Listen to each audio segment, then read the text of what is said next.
Sveiki, čia Jurgis iš štabo Tikslas LT. Šios dienos trumpa žinutė tokia. Kaip suprasti, ar jūs priėmėt sprendimą? Sprendimų požymis yra paprastas. Kad tai nebus nuo pirmadienio, kad tai nebus nuo rytojaus. Kad tai bus nuo dabar.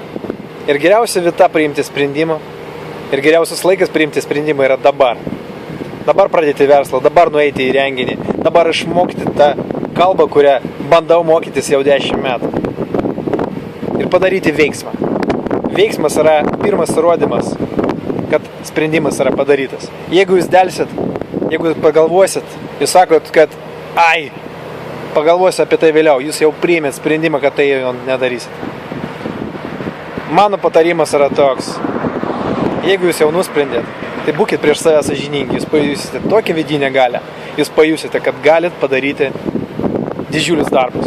Kažkada kažkas priėmė sprendimą pastatyti šios pastatus.